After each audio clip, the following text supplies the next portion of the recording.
Will Howard's leading the offense, JT and Jack are leading the defense, and I expect all three to do big things this weekend against Akron.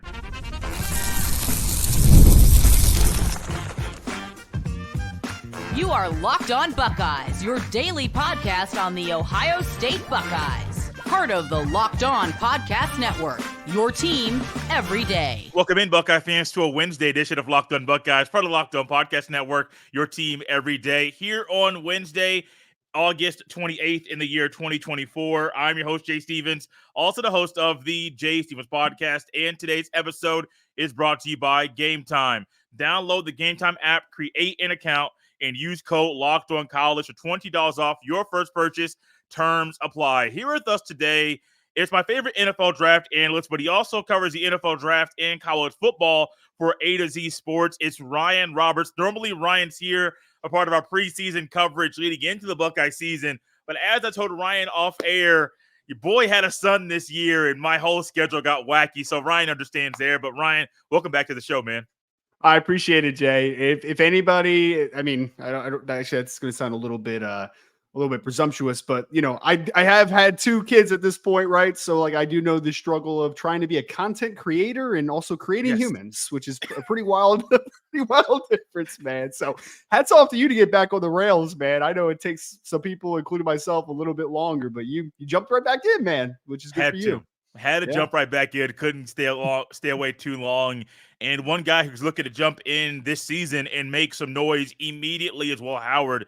I know there's limitations to his game. I know there's some strengths that he has, which have been talked about all offseason from Ohio State coaches. But I do think Will Howard is a solid quarterback, and I think he'll do some good things Saturday against Akron. Yeah, I mean, I think that there's a split opinion. Actually, it might not even be split. It might be split into several different directions. Like, there's some people that really like Will Howard, the fit at Ohio State. There's others that are okay with it, but then kind of see the limitations that you're talking about. And then there's the NFL, right? And because everybody that I've talked to on the NFL side, I think the NFL is going to be a lot higher on Will Howard than just like the general media and kind of the talking heads are. I mean, I really do. I've seen a lot of draftable grades, like mid-round draftable grades on Will Howard. Yeah, it's out there, man. So don't be surprised. That's obviously always assuming that he has a really good season for Ohio State, but don't be assuming if when you have me on this podcast this offseason, Jay, we're not talking about him as a top 150 pick. Like it's going to be potential, man, there, because I think the things that you like about Will Howard, first and foremost, he's verified over 6'4". Yeah. He's verified 240 plus pounds. I mean, he's a big, strong kid who did just have his best season of his career so far at Kansas State. I think he threw for 24 touchdowns, ran for another 9 or something like that. So like he was productive. There's no doubt. He also is actually a very underrated athlete. I actually saw him play in high school a little bit. I think he was a Downingtown South kid, if I remember correctly, but like he's a Philadelphia kid. Like he's right here in Pennsylvania originally, but he is a pretty decent athlete for his size as well. I think the limitations that you're talking about, though, if we're just talking about the other side, is that I think his arm's fine, but I think it's very average as far as like pure arm velocity and arm strength. And he kind of gets a little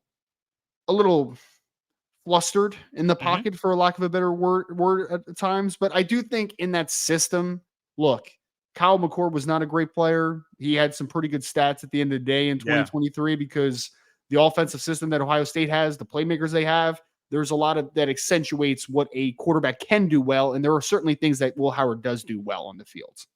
Let's stick it right there with Kyle McCord, because I wasn't trying to really do this today to continue a narrative that I've been trying to talk about all offseason. McCord wasn't atrocious. He had some decent moments. But last year, week 1, I think Ohio State played Indiana, which is a bad team. However, Tom Allen's teams normally have a decent defense out there, which is what Indiana had last year. Akron's not the same caliber of players, but I wonder how should Ohio State fans kind of view this game, Ryan, from your point of view, covering college football for A to Z Sports, when let's just say Will Howard comes out here, completes 66% of his passes, those for 300 plus, those for 4 touchdowns. Should you really be all in and buy all into his arm against this team, or kind of still be a little cautious when it comes to how he will perform against Big Ten teams?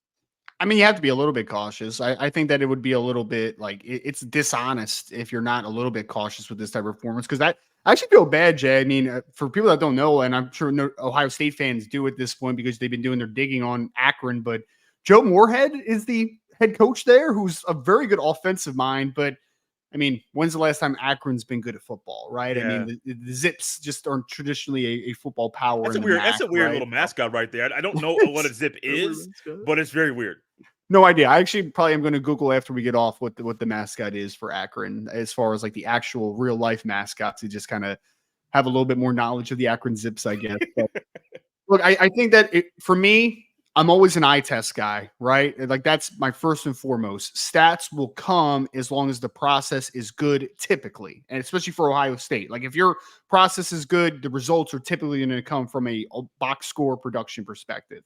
I want Will Howard to look like he's comfortable, he's in control, and then he has the ability to create some big plays. If he can do that on Saturday, I think that eases you a little bit into what the next step's going to look like, but you can't go full in. I mean, look, if he throws for 600 yards and 6 touchdowns against Akron, like you can't go all in. You just can't. I mean, it's Akron at the end of the day, right? This isn't Michigan. This isn't Oregon. This isn't some of these better teams that you're going to see in the Big Ten. It has to come with a grain of salt, but I do think if it looks comfortable, if it looks on time, if it looks crisp, I do think that can tell you that there might be an ascension that's going to happen and that you start to feel more comfortable about how good Will Howard's going to be in 2024. Because I think most people, correct me if I'm wrong, Jay, you have the pulse of Ohio State a lot more than I do. I think most people think that Will Howard's going to be pretty good. Just the question is he going to be great? Is he going to be good? Is he going to be really good? Like, what are the variations of just how good he's going to be with the Buckeyes? I think that people believe, myself included, I think he'll be good. I think it was his job all along. He would have had to lay it down to lose the job of being the starting quarterback. The hype has been all about his arm. His legs, his size. He has lost weight. They say he's down between 230 to 235, running 22 plus miles per hour. So that's moving for anybody out there. Sounds like Daniel Jones. Yeah, it does. It does. The question is his arm, Ryan, just like you discussed. And if he does look comfortable and he does look crisp, that's a good sign for what people might see in Big Ten play. But no one really questions his ability to be mobile or be able to use his size. It is simply his arm. His previous time playing quarterback at Kansas State, his arm wasn't really the best. He wasn't the most accurate guy. And that does kind of concern me, Ryan. Yeah, I know you got elite guys at receiver and the tight ends. We're trying to figure out what they'll be this year. But it doesn't really matter who the elite guys are at receiver. If you're not an accurate passer, your passes could be inaccurate consistently, and your receivers will be frustrated because they're telling you to throw them the ball, they're open, and you just can't get it to them. Well, I think that's why, again, there needs to be a grain of salt with the Akron game, because there's going to be some plays where Will Howard could be a little bit off target, or the ball placement could be a little bit off, and you have enough space and you have enough just kind of general window to be able to still complete the pass and still create a big play. The difference is when you go against Michigan, like I talked about, when you go against Oregon's DBs, when you go against some of the better secondaries you're going to see in the Big Ten and potentially in all of college football in 2024, those windows get smaller, opportunities get smaller, margin for error decreases, right? So in those moments, is he able to make enough key plays in the passing game? And then my other big question, and this is more of a general one, is I have also heard the same buzz, the 20 whatever mile per hour, and he looks like a great athlete and he's lost weight. That's awesome.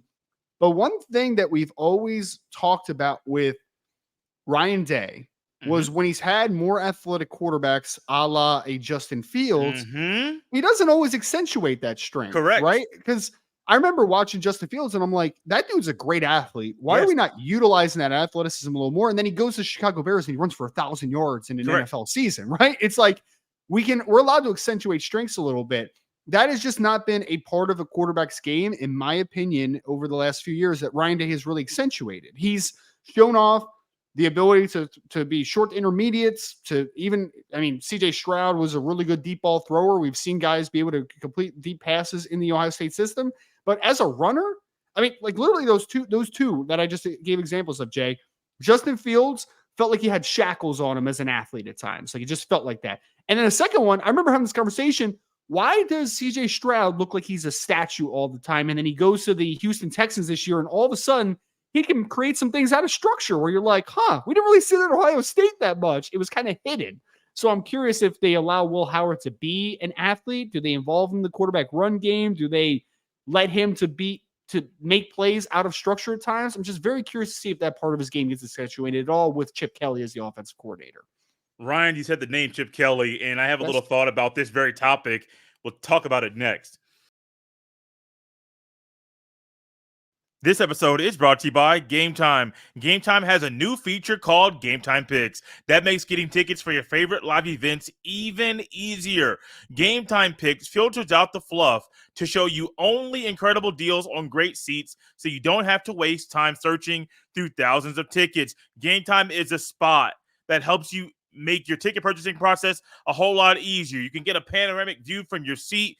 They got the lowest price guarantee, and also that Game Time ticket coverage. Your purchase is covered with the most flexible customer service policy in the ticketing industry. Take the guesswork out of buying tickets with Game Time. Download the Game Time app, create an account, and use code LOCKEDONCollege for $20 off your first purchase. Terms apply again. Create an account and redeem code LOCKEDONCOLLEGE for $20 off. Download Game Time today. What time is it? Game time. This episode is brought to you by Billiards Plus. Billiards Plus has the best selection of pool tables, game tables, shuffleboard tables, and more. And the best service is Central Ohio. Everything you need for in-home and backyard entertainment is at Billiards Plus. They are family owned and operated, and when you talk to the staff at Billiards Plus, you know you're talking to an expert who won't steer you wrong. No matter the season, Billiards Plus has you covered for all your indoor and outdoor entertainment needs. Kenny, Sarah, and the whole staff will always go above and beyond to give you the best customer service in the industry. Billiards Plus, visit their showroom on Dublin Center Drive in Dublin. College football is back. It is not too late to catch up before the season kicks off. SEC, ACC, Big 10, Big 12. You can get it all from Locked On stable of college experts by subscribing to the Locked On College Football Podcast. Who has a chance to make the playoffs? What teams will cause chaos in their new conferences? Everything you need to know all in one place. Be sure to follow and subscribe to the Locked On College Football Podcast, part of the Locked On Podcast Network, your team every day. So when it comes to these quarterbacks, Fields being mobile, being a great athlete, Stroud doing some things different with the Texans that he didn't do at Ohio State. The one reason why people might believe that the quarterback might be utilized different this year is because of Chip Kelly. I think if Ryan Day was still if Chip Kelly was here and Ryan Day's calling plays, I think you're going to get the Fields and Stroud type of quarterback that, hey, you're put into this box and don't try to get outside of it. The difference is I think Chip Kelly is going to have him move more. So when it is passing situations or just passing in general, and Howard is needing to do things that maybe the protection breaks down and needs to get outside of structure, maybe he's more inclined to do that. But I also wonder, because Ryan Day's still on the sideline, he's maybe not be calling the plays. He is still there. Does he try to pull Will Howard back in when Will Howard tries to do things outside of structure to utilize his legs? Those are things that you won't figure out against Akron or any of the Buckeyes non-conference games because they're weak opponents. You got to wait against Iowa. You got to wait against Oregon to really figure out what Ryan Day will allow Will Howard to do with his legs in the passing game. Well, it's always an internal struggle because I remember, or an external struggle, I guess. You remember when Garrett Riley was hired to Clemson by Dabo Swinney? Everybody was super high on that hire, and for good reason. I mean, Garrett Riley did some great things at TCU the year prior, but then the reports come out during the season, Jay, when things aren't going well, that Dabo's kind of restraining things a little bit, right? And he still wants his system to be his system and all those weird monikers. I feel better about Ohio State's situation because Chip Kelly's an egotistical guy, right? And no shot at him. I'm also an egotistical guy. Like, you think that you're good at what you do, right? Which is great. I think that if Ryan Day just wanted a lapdog, a guy to just run his system and shut up, and he just kind of takes some of the fire off him because he's not the de facto play caller anymore, quote unquote, he would have gotten somebody younger, somebody a little bit less proven, smaller resume. I don't think you hired Chip Kelly if you want to have all the control over the offense. I think that is a very that is a hire that tells me that Ryan Day perhaps is ready to let go a little bit. Like, here's the control chip. You've been an offensive coordinator on the college, NFL, head coach, play caller for a long time. You know what you're doing, and I trust you to do it. Yes, our principles are going to be the same. It's going to fit into the same structure, but the offensive play calling and what it looks like every Saturday is Chip Kelly. So I actually feel better about that, Jay. I actually don't feel, because Ryan Day's egotistical, Chip Kelly's egotistical, right? You would think in a vacuum that Ryan Day would want to have absolute control over everything, but I do think that the hiring of Chip Kelly, who has a similar personality to a Ryan Day in some regards, I think that does signal that Ryan Day probably understands that, like, he needs a little more time on the CEO side of things and let the Saturday duties go to someone that is proven and has a great resume. Ryan, in the back of my head, I'm going to push this conversation a little bit further. In the back of my head, yes, Chip Kelly and Ryan Day, they trust each other. Ryan Day trusts Chip Kelly. Ryan Day was hired by Urban Meyer. There were times that Urban Meyer allowed somebody else to call plays throughout a season, and then Urban Meyer took over, retook play calling duties from that person, said, nope, you're not doing a good enough job. I'm taking it back. Sorry, bro. That's just in my head, because I know this year should be special. I'm not saying it is or it will. It should be a special season. But if things start to go a little crazy with the play calling, and we all like what Chip Kelly does offensively, does Ryan Day say, Chip, I trust you, or I said I did, but this isn't going right. I got to take over play calling duties. He's not the guy if that happens, Jay. One, I don't think that's going to happen because, again, I think there's a lot of trust between him and Chip that you kind of already illustrated a little bit. I do think that there was probably been a pull this offseason of like, hey, like, Coach Day, we need you to do kind of the team building stuff, the day-to-day a little bit more, and then the offensive stuff will land on your offensive play caller, which is now Chip Kelly. So I think that that's not going to be an issue.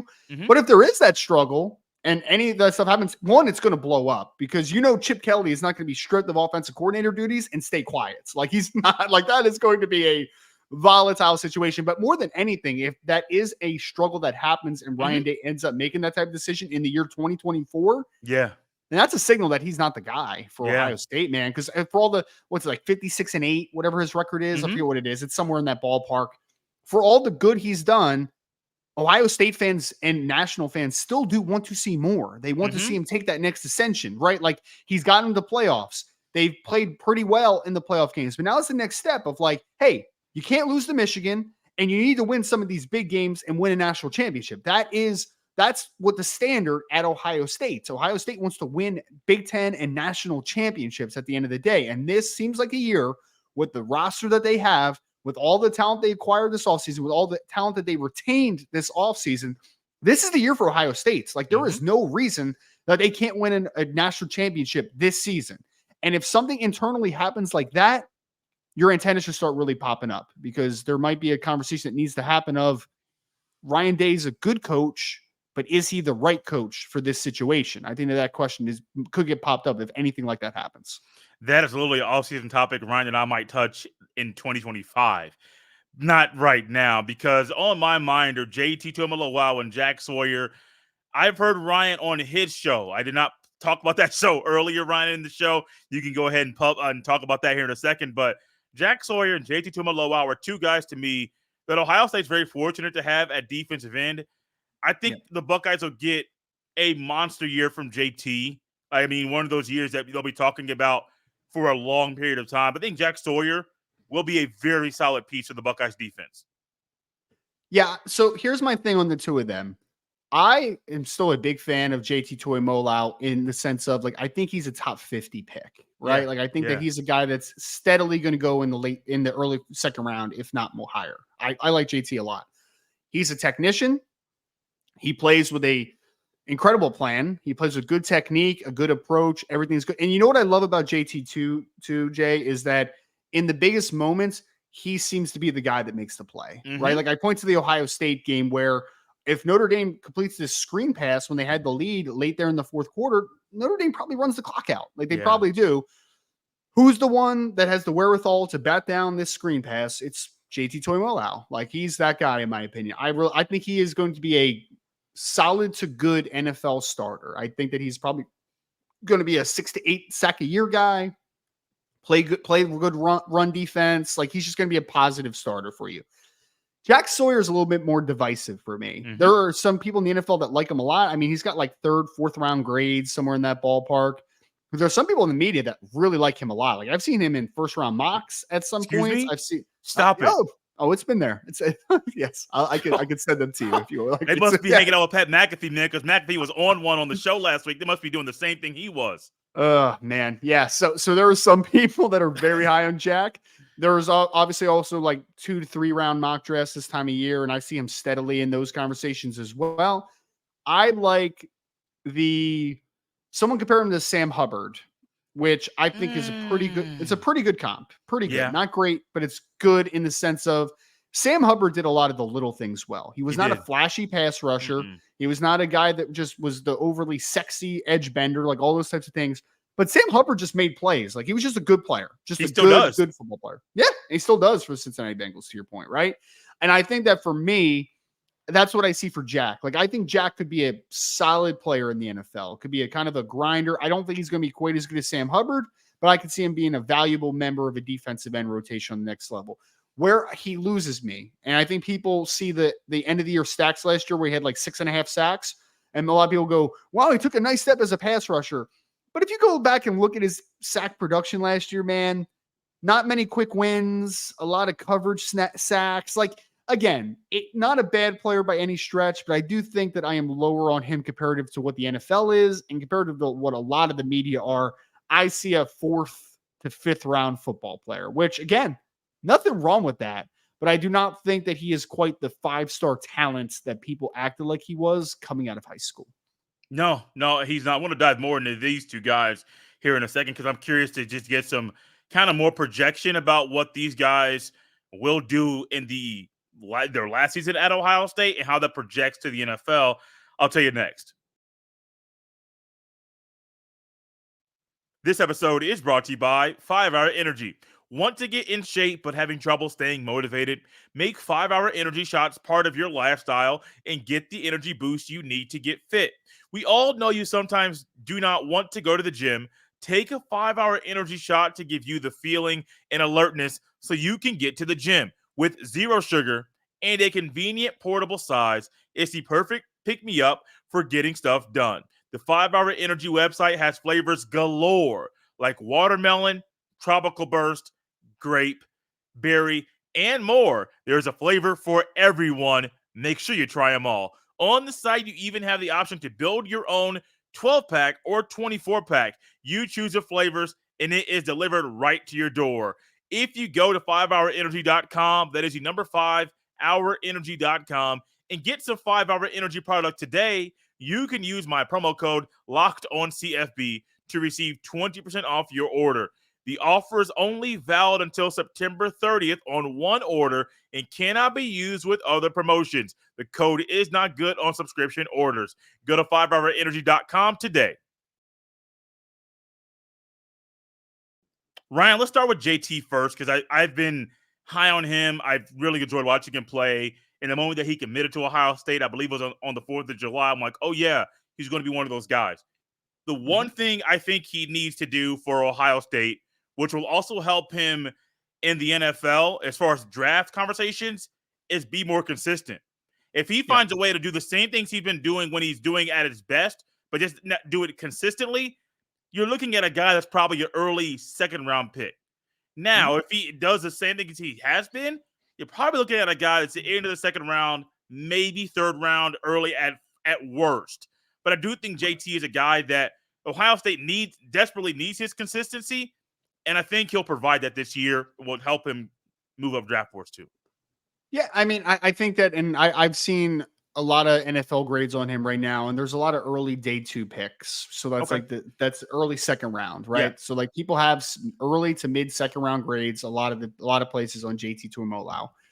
And I would say this, Jay, is that I think so I would say finish, right? Like you need to finish more plays because some of his best games, man, I keep talking about this in the space, but like the worst game, Fashanu, I guess is technically how you pronounce it, even though I call him Fashanu the entire draft cycle.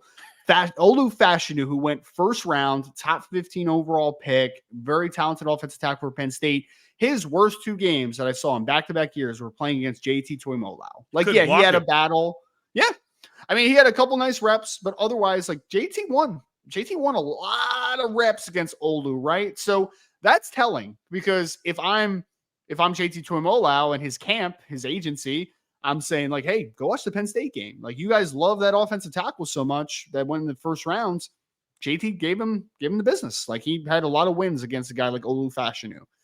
But I think that you're right. It's the snap to snap consistency, right? Because I mentioned the Notre Dame game last year where JT had a couple nice reps, but the only play that really people will remember is when he knocked down the pass. But otherwise, kind of quiet that game. Like, he wasn't overly consistent. Like, Tyreek Williams was the one in that game that was just geez, man, Notre Dame can't do anything against Tyreek Williams. Like, it was awful.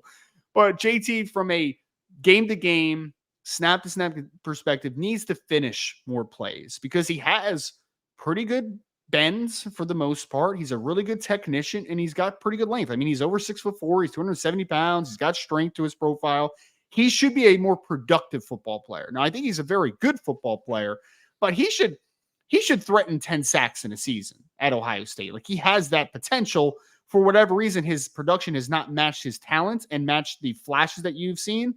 You do need to see it more on a consistent basis in 2024, for sure. Jack Sawyer is another one. When he first, I think it was his first year or second year, they try to make him that 2-point stance, that stand-up defensive end guy, and they quickly realized, hey, he's not bendy enough. He's not loose enough for this position. He's still a pretty stiff football player. Well, I heard you on your show, so I can't say I didn't hear you say this. Yeah. I think that's a word you use to still describe him now. Stiff. Is that something he can kind of snap out of this year and help people that are trying to evaluate him for the NFL draft? So here's the internal debate between being a stiff football player, right? There's 2 ways to go about that, Jay. Either you can drop some weights and you've been working on flexibility all off season, whether that's yoga, Pilates, like whatever the heck you do, like your process of becoming a more flexible athlete. It's possible, or the other side is that you just gain weight and then you go into the power profile, right? Like, you just kind of steer more into it. I am much more into the latter than the former on that, because guys can get more flexible, but increasing it by a lot is a very difficult thing. Like, that's a process. That's a year process. Like, that's a long time. I would actually be more, what would make me more high on Jack Sawyer? I don't think that he's ever going to be a bendy guy. I just don't. What would buy me in a little bit more is if he showed up, because I think he was at like 265 this preseason, at least in the spring. If he was in like the 270, 275 range, and he just put on some good core strength, and he just sells himself as, hey, a little bit more of a wide alignment, but I'm a speed to power guy. Like, that's what I am. And I can now more effectively win down the chest of guys, then I'd be bought in. Because at the end of the day, I talked about Sam Hubbard earlier. Sam Hubbard's not bendy at all. Like, he's not. He's a pure power player. Nothing wrong with that, because there are pure power players that win in the NFL. I would actually feel better about Jack Sawyer as a pass rusher on the next level if he gained a little bit more muscle and he just bought into the speed to power thing. I don't need you to try to be the bendy guy. I don't need you to try to win with your first step all the time. I need to see that power in the run game that you show out, in the pass game a little bit more. If he's that guy, then I actually could buy into him a little more. Let's move from guys on defense to guys on offense, on the offensive line specifically. Gonna change the order, Ryan. Let's do Hinsman first and then go to McLaughlin second. It was recently announced that Tegra Shabola, Ohio State fans, will be the starting right guard for Ohio State. Beat out Carson Hinsman for the right guard spot. Seth McLaughlin is slotted to be the starting center for the Buckeyes. Y'all have heard my thoughts about that all offseason, or I still think Hinsman deserves, and I think he's good enough and should be a starter on the offensive line this year for Ohio State. But he's not. So we'll see what actually happens with the O-line if they try to move him in and things like that over the course of the first 4 or 5 games. But Ryan, with Hinsman, I heard you at one point you were higher on him than some people because you thought the film said he's a decent player. How do you feel right now, before we get into any evaluation, how do you feel about him not starting this year? I mean, it's awful for his evaluation. Like, it's a massive red flag. It's not good, right? Because I mean, Jay, like, I've been on record last year.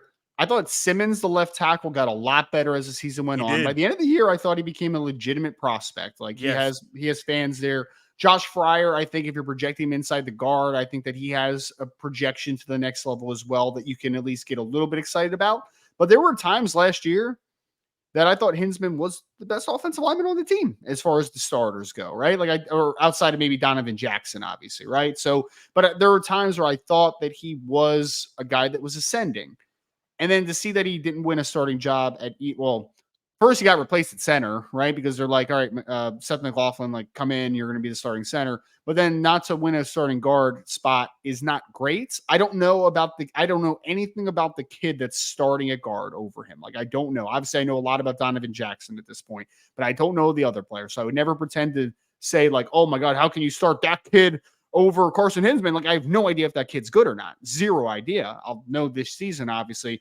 But if we're talking about a draft analysis perspective, Carson Hinsman is a pure wait and see player at this point. Like, I have no idea what to say about him, right? It's a very eerie situation and a kind of a strange situation, honestly, because like we'll talk about McLaughlin, but like I actually liked him a little bit more on film than I thought I was going to, but I don't understand why he was a necessity when you already had Carson Hinsman on the roster. I think that you probably could have advocated that NIL money a little bit differently.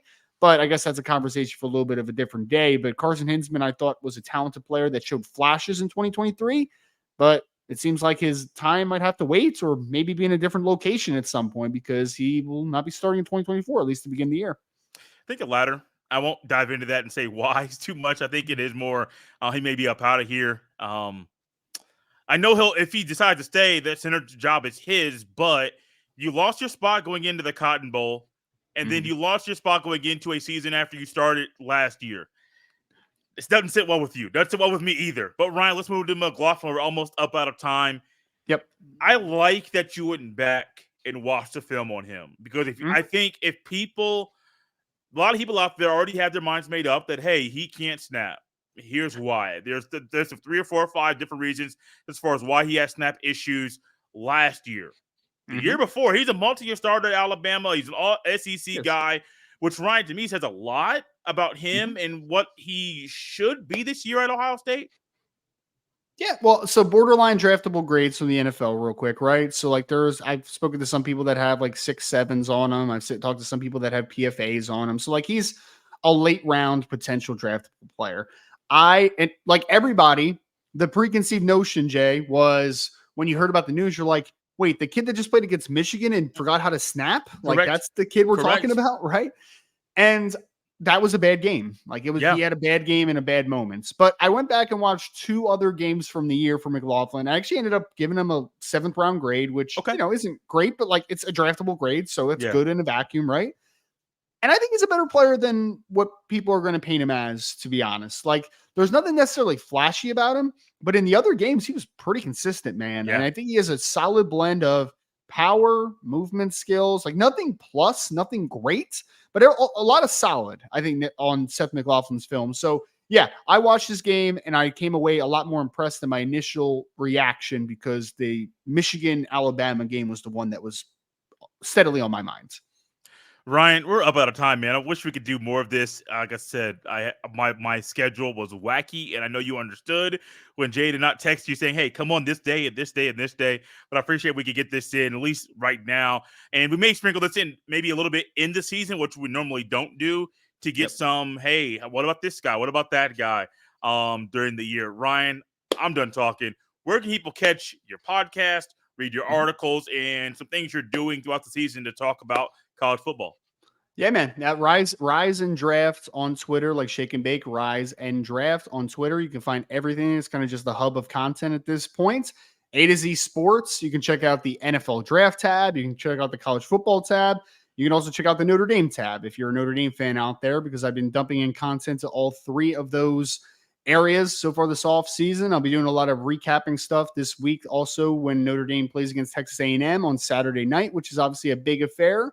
So all that stuff will be there if you want it. If you're a podcaster, I almost forgot the name of my podcast. The First Team NFL Draft. There's been a couple different names at this point. The First Team NFL Draft, the college football podcast with Joe DeLeon, is the main source there.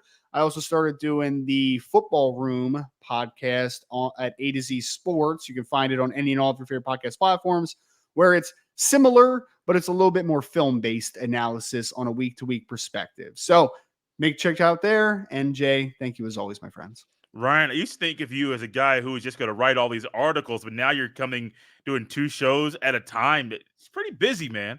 Well, and we haven't really officially announced this, but I'm also going to start doing some daily video content for A to Z Sports here very soon as well. So yes, a lot of video content coming up. All I'm hearing from Ryan is he's getting no sleep. Got 2 little girls at home. His wife is going to need him to be a dad. You ain't getting no sleep, bro. Not right now, man. Not right now. My wife knows. Well, actually, now was the time to get sleep. My wife knows when college football season, week 1, not week 0, week 1 officially kicks off. Saturdays and Sundays can be pretty busy from here on out. But yeah, we'll make up for it in the offseason. We'll make up for it. Yes, we will, guys. I appreciate Ron for coming on the show. You can follow me on Twitter at jstevens07. Send every email to jstevens317@gmail.com. We're out of here on a Wednesday. We'll see you next time.